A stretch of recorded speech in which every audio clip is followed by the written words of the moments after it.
Interesting to see what happens on Facebook.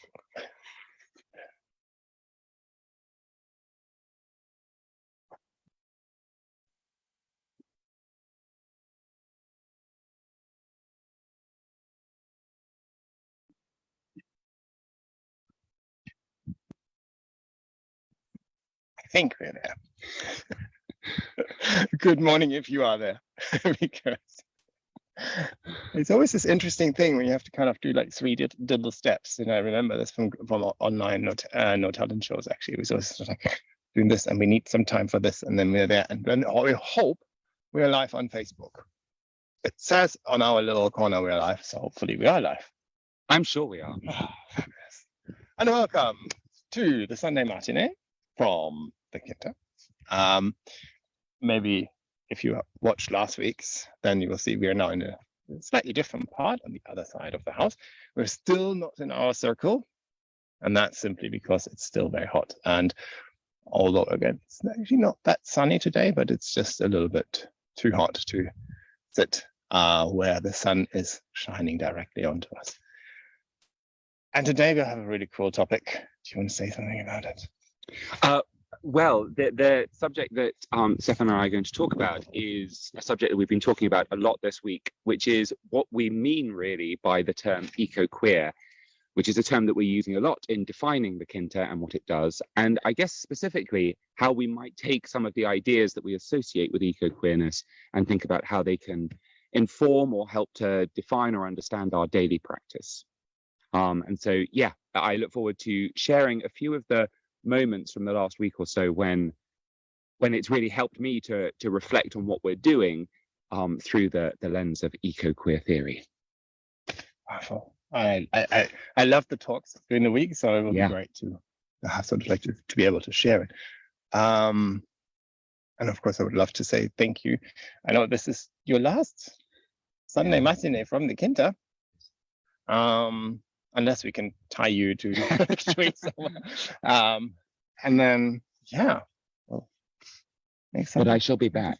Yeah. Oh, good. And there will be future Sunday matinees with me. But I look forward to seeing whoever's here next week. Yeah. Right. So as is the tradition, let's start with just bringing everybody in a little bit, kind of welcoming everybody to the room in the sense of that we're just having a 2-second breathing exercise, I guess, sort of like presencing exercise. So when you're out there, sort of just maybe my invitation is to maybe lower your gaze or close your eyes for a little while. Just sort of come into the room or in the space, probably. It's the ecoqueer experimental space we're broadcasting from, or wherever you are. And just feeling a little bit the earth underneath you, the sounds around you, maybe smelling some smells.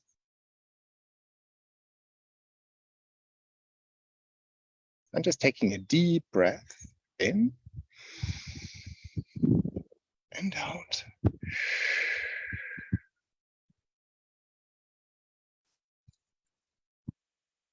And then just slowly opening your eyes again. And coming back to the space. And so again, big welcome. Yeah, so today we'll obviously talk about ecoqueer theory, our philosophy that underpins everything that we do at the Quinta, and how we live it, and how it sort of works out in practice on occasion, or often maybe. And then I think we'll also talk at the end a little bit about what we've done, what we will be doing, which very neatly moves over from the theory part really, and about events coming out in particular. If you are subscribing to our newsletter, then you should have had an invitation to the Food Week, which is the 18th to the 25th of September. And we'll talk a little bit about that. And of course, a meeting coming up, which is a welcome meeting, which will address particularly the Food Week. But first, maybe over to you because you're the guest. So Well, as Stefan has already suggested, it's been very hot here this week, as I'm sure everybody is aware. And one of the downsides of that is that certain types of work have been harder. But one of the upsides of it is that it has, in some ways, freed up more time for conversation and chat, which has been really, really lovely. And many of the chats have followed on from some of the conversations we were having with Natalie the week before. And a particular topic which has come up at various points this week and for various different reasons is the idea of ecoqueer. Particularly as the Quinta defines itself as an ecoqueer experimental space, combining daily practice, shared experiences, creative expression, and ecoqueer inspired research. And I think given the fact that we broadcast that definition very emphatically on the website, I think it's really important that we have some sense of what that might mean. I will say, though, before we talk about it in more detail, that one of the things that I've always really appreciated about the word queer, although I know that some people find it very maddening, is that at a theoretical level, it's very flexible. Or the word that I like to use for it is capacious. It can accommodate all sorts of different ideas. And I think that one thing that's really important is that ecoqueer retains a level of versatility and flexibility, that this is a very diverse project, clearly, and it should be. I mean, that's very much, I know, a key part of Stefan's intention. And given that, I think it's really important to remember that everybody will have their own slightly different shaded idea of what ecoqueer means and what ecoqueer can do. And so the ideas that we discussed today are really just the ideas that we've had this week. We'll probably have different ideas next week, and everyone else listening will have different ideas. And it's the meeting of those ideas that's so exciting. For me, I guess, ecoqueer, what's really important about it is that it's not eco over there and queer over there. This isn't a project which is doing eco and separately doing queer, but rather that there's an attempt to put those two sets of ideas into conversation with each other so that they're both informed and enriched by each other. And I think that this is a really productive combination. Both sets of theories, ideas around environmental studies and activism and ideas around queer theory, have tackled lots of the same kinds of topics. These might include questions of naturalness, the human, animality, reproduction, ideas around vulnerability and extinction, ideas around history and futurity, ideas around desire and love, ideas around health, identity, authenticity. There are all sorts of ideas which both these topics have addressed separately, and putting those often quite different conclusions into conversation with each other can really generate new knowledge and new ideas. And what's, of course, very important to remember is that we're doing this not just so that we can have a nice time here, but so that we can address the very real challenges of the climate emergency. Of course, many of those challenges we're seeing in a very real way in Portugal at the moment. I guess a lot of this, for me, starts with the simple fact that at least since the work of the sexologists in the late 19th century, questions of sexual identity and sexual desire have often been intimately linked with questions of what is natural and what is unnatural. And so to some extent, those very questions of desire that are so important and so fundamental to our work here and our discussions here and our own senses of individual identity are always already concerned with that question of nature. And what we see in that history of, for example, homosexuality being thought of as unnatural, but we see similar debates tragically now around questions of trans identities. What we really see there is that the category of nature is not something which straightforwardly pre-exists these discussions, but rather something which is created through human culture and discourse often. And therefore, it's something that can be rethought. And given the fact that we are in a natural crisis at the moment, this seems to me to be a really useful and important time for us to be doing that rethinking.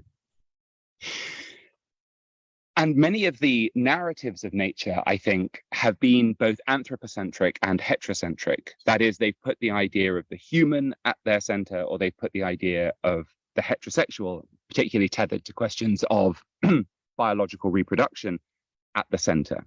And that has resulted in exclusion, it's resulted in vulnerability, and it's often resulted in violence.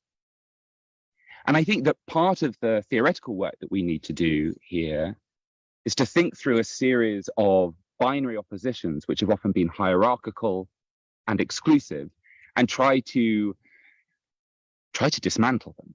So these binary oppositions might include the human and the animal, challenging the assumption that the human is always the superior, always the more important, always the privileged, the binary heterosexual, homosexual, the binary cisgender, transgender, the binary reproductive, non-reproductive, and so on, to try to shift our cultural assumptions about what is natural, what is better, to try to disorientate those anthropocentric and heterocentric narratives and replace them with what I think of as queer eccentricity. I think that one of the things that's really lovely about this place, as those of you who have been here will already know, is that I think it is eccentric. Eccentric in the sense that what we do is unusual, eccentric in that it's led by Stefan, who I think is riotously queer in all sorts of ways, and eccentric in the sense that it embraces such difference and diversity amongst those people who come here.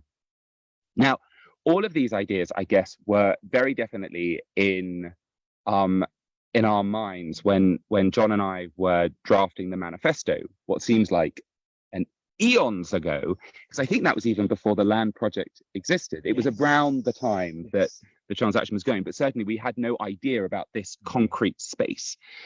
And so I was looking at it again this morning for the first time in quite a while and thinking, I think these values are still really good, but now the next step, and we always said it was a living manifesto, the next step is to think, well, how do these values, how do the kinds of ideas that I've already been talking about work when we actually situate them here, when we actually think about living together and working together and producing what the Quinta produces? What can we do to use these ideas to support our daily practice, to give our daily practice focus, political focus, aesthetic focus, philosophical focus, and in order to enrich it and to help us to work even better as a community being another key concern for queer theory.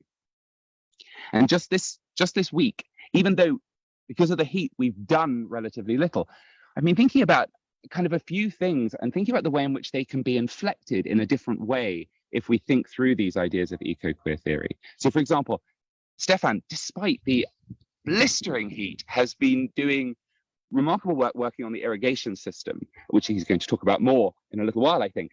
But just thinking about that, not as a way of increasing yield and therefore increasing profit. Those are not the concerns of this space. I think one of the things that eco-queer disrupts are certain neoliberal capitalist logics, but rather thinking about it as a loving redistribution, as a way of caring, as a way of seeking to love this land and the beings, including the vegetable beings, which are growing and living here. Thinking also about the creative acts, many of which were produced by Natalie when she was here, but which are ongoing. One particularly, which I'll think about, some of you may already have seen the image of the picture frame that Natalie hung. It, in some ways, such a simple idea, but so beautifully executed. Just a simple, empty picture frame. But for me, it just invites you to rethink the way that you're seeing the landscape, not just to walk through the landscape and think, well, I've walked this way 1,000 times before, so what is there to see? But remembering always that there are things to see, because this is a landscape which is consistently changing. Nature is not a stable category or static idea, but rather something which is always evolving. So that picture frame just really helps to cement that idea. So Stefan and I had a lovely walk. We go for an evening stroll every day, but we had a lovely walk a couple of nights ago, quite a long walk around the Quinta. And he was talking to me about how the paths that we were walking down are not the result of human creativity or endeavor. They're not the result even of human beings passing that way. Still less the result of human beings actually deliberately clearing them, but rather they're produced by wild boar passing that way. And I thought there was something beautifully disruptive there, This is a case not of human beings in a kind of an ostensibly farm space seeking to dominate and master other species, but rather joyfully following in their footsteps, quite literally, walking behind them, disrupting the binary which insists that this is our land to manage and other beings simply have to fit in with us. And rather saying, actually, when you give into the logic that this is a shared space, that this is a space which embraces difference and diversity, both within and without the human group, suddenly you find there are new paths, literally and figuratively, for us to travel. So for me, just having these conversations this week where eco-queer theory has really been brought to the fore is a way not even of changing our daily practice, but just of refocusing our daily practice so that we're always aware of the political, the aesthetic, and the philosophical underpinnings to it. That was Lady sneezing. Lady. I think in approval. Yes, I'm sure. Oh. Are you done? Sorry. I'm done. I'm done, I think. Just Lady sneezing. Yeah, no, the timing was exquisite. It was a rousing climax to what I had to say. You're getting a new kind of form of applause. Wow, thank you. God. There's so many questions and kind of so many things to talk about. But yeah, I mean, I think we'll probably talk a little bit more about them at some stage along the Quinta travel line. Absolutely. I mean, I think this is the really important idea. As I said at the beginning, I don't think eco-queer means one thing. And I don't think that, I mean, God knows, I don't think we've cracked it. I think this is an ongoing project, and we have all sorts of ways, informal and formal, that we hope these conversations will continue about how we relate what we believe and what we do in ways that are really generative. Mm-hmm. And I think like one of the great appreciation also from my part in this is to say like, well, a big thank you, because you're bringing and having these discussions is so fruitful, because it's so nice to, as you said before, to kind of think of maybe the Quinta as a space where there's ecology and there are queer people, but bringing them actually together and marrying them up and doing the work that's really informed by this marriage, and by this, not marriage is probably the totally wrong, but by this union of these two fabulous ideas is such a great thing, and bringing them really together rather than having them as sort of, in a way, not necessarily binary categories, but sort of, two very distinct categories which just happen to be exercised in the same place or in the same space. And so I think it's a kind of a great thing. And as I say, it really exemplifies what the tagline is to do, and does that manifest whether in art or in the way we walk or the way we run events. Absolutely. And in many ways this work has been going on for quite a while. I already mentioned the manifesto, but the book club, the tea in the garden, there are all sorts of events which actually are already doing this work, but I think it can go on developing and flowering in ways that I think, as you say, are really productive. I think it's also very good to come back to the theory sometimes to kind of, give a meaning, kind of, be able to come back and kind of say like, why are we doing this? And then kind of go back and say like, well, what would queer theory say to this? And what would be ideas that come out of this, what we are doing when we are regarding it through the queer theory lens? And then, have real practical application. And like, I think we were talking about our policy of not charging, as a very clear and very deliberate attempt to say we don't want to be neoliberal. We don't want to kind of define success. We don't want to be successful in a capitalist way. So therefore we disrupt it. Absolutely. I mean, queer theory is obviously very complex and it's a huge body of research now, but one of the really fundamental tenets, I think, is the idea that any time you find yourself just slipping into an assumption, anytime you think, oh, well, this is obvious, it's obvious that we should charge, it's obvious that we should farm or cultivate in a particular way, you query it. You just interrogate it. And sometimes that interrogation process, you'll reach the conclusion that it is a good idea, but often you'll discover actually there are alternative ways. I think it's really great that the word experimental is absolutely at the heart of how Quinta defines itself on the website. I think that that's terrific, that we try, and sometimes we try and fail, but failure is not something to be scared of, but something to be embraced, because through failure comes alternative forms of knowledge. Yeah. So yeah, I agree entirely. Actually, I know this is a hello to Lazuli. I know it's watching kind of just behind us. It's this little lemon tree, which at one stage looked as if it failed when we planted it, and then it became kind of very dry and very and then it had frost, and look at it now. It's very happy and very perky, little tree. Hopefully continue to grow and blossom. Talking of food, because I'm trying to get some of it to the food week. As already said, if you had the newsletter, you already know about it. 18th to 25th of September, we are running a food week, fabulous food, I think it's called. And the idea is that this is very much falling into the time when we have a lot of fruit, some veg, a lot of stuff coming in, and we're preparing the Quinta for the rest of the winter. And that's why we need your help. And at the same time, hopefully we give a lot of back in terms of lots of fun community. So it will be a fabulous week of harvesting, of taking local produce, and creating basically everything that we have in the larder for the rest of the winter, when the land around here tends to produce green leafy vegetables and more green leafy vegetables.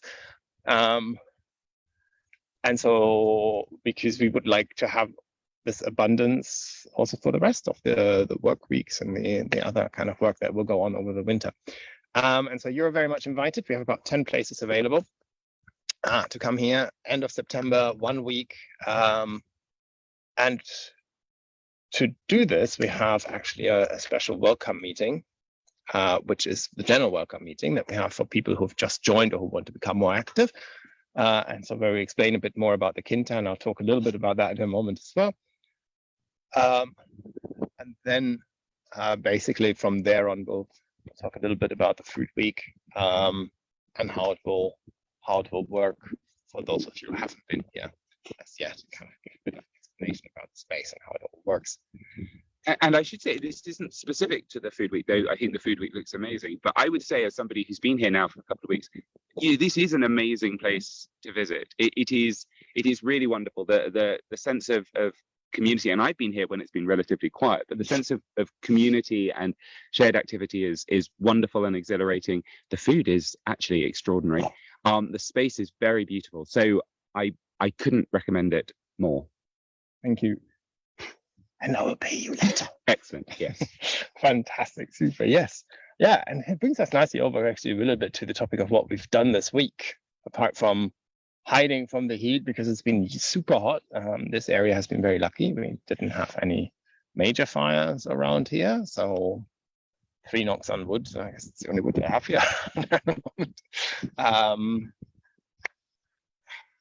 Well, I mean, we've had the conversations that we've been talking about, which have been really fruitful, I think. One thing that I particularly enjoyed, actually, I have to say, wasn't on the Quinta itself, but is going to be important to the Quinta. Since I came here, one of the things that's really surprised and delighted me is how active and welcoming the broader community is around the Quinta. There are lots of people here who I think are doing really interesting work and are creating their own kind of forms of alternative living, and I think that they feed off each other in really good ways. And this week we spent a morning on the Quinta. Is it called a Quinta? Is it? Yeah, that's Quinta do Sol. I think. Quinta do Sol of someone called Fred, and we learned how to. And I have to say, we were very good at it. We learned how to. I can't remember what the technique is called. Mud and straw. Yeah, of mixing mud, kind of clay and straw and water in order to build walls. So we were making a house, which I never thought that I would be in a position to say. And it was something which was enormously satisfying. on a hot day being kind of steeped up to your shoulders in clay water is actually very refreshing. And then just watching the walls grow was wonderful. We also met some great volunteers who work there and had a really, really lovely morning. What's really great about this is that it's given us an insight, and more importantly, you an insight into how those techniques can be used in various projects on the Quinta itself. So projects where I think we'd imagined that it would have to be people from outside brought in order to do the work actually can become community projects. Community projects where it really, I think, builds that sense of group endeavor as you watch construction arising in a way that is environmentally sound and really beautiful and satisfying. So that for me was a great thing that we did this week. And you already talked about the other thing that we did, which was kind of like wandering around and kind of doing stuff around the water system. Because we are planning, like, this was the danger of the week, I think, a little bit, because it was just so hot. And so we ended up, or I ended up, and you ended up a little bit as well, and being kind of like brought into kind of planning things. So we now planned a new welcome meeting, which I think is much better because it actually focus a little bit less on the land, realizing that not everybody who's in the Quinta necessarily has to come here, but a lot more about kind of the various parts, all the kind of things that we do and the various groups that are on there. And of course, ecoqueer theory, so that people have a little bit more of an insight about why we are the way we are, if that makes sense, and what informs the way we are. And of course, the other thing that we did was that we actually started to plan the vegetable gardens, because we'll have 3 at the end, layouts here for the land. And with that, of course, the first thing that we need here, as you can see, it's pretty dry, is water and water systems. And so we're looking at water systems, and like one of the things was that we may need to pump water from one space to the other, and therefore we need electricity. And this was another kind of thing where I think certainly like a year ago, I would have kind of gone like, oh, no, I'm not going to touch this. But we actually managed to set up a solar system, get it to work, and it actually pumps water. So, kind of like it sounds we're becoming rapidly self-sufficient. We can build houses, we can pump water, and we can get electricity. There is nothing else. Exactly. That's it. So if we just crack the food part, food week, then we'll be kind of perfectly there. Then all our life is absolutely complete. Yeah. What else? Did we do anything else? I'm sure we did a lot of things. We went out and kind of. We did go out, which has been very pleasant. Ice cream in Valencia. Oh yeah. Yeah, Hunter, not the other one. Yeah. Yeah. I think a lot comes under those topics of planning and kind of thinking through ecoqueer and the research that we might do. And those ideas, I think, are still in a very nascent form, but they're going to emerge as kind of full scale projects imminently. Yeah, sure. And we're working on next year's various weeks as well. Yes, that's very true. And talking of things that are coming up, this is going easy with going from one topic to the other. As already said, there's a welcome meeting for everybody who's interested to join for the food week, or alternatively, if you just want to find out more about the Quinta, join us on Thursday at 5 o'clock.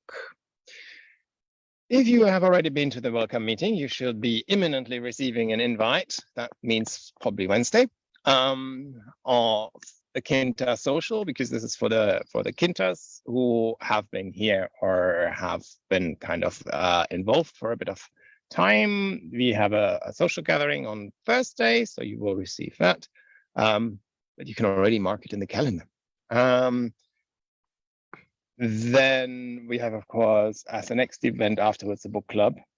That amazing book club that is anything but a book club. It's not a club, then a film club, and just a club. It's a club. Yeah, exactly. It's a club to talk about fabulous things like Wood Square, which we're talking about this time.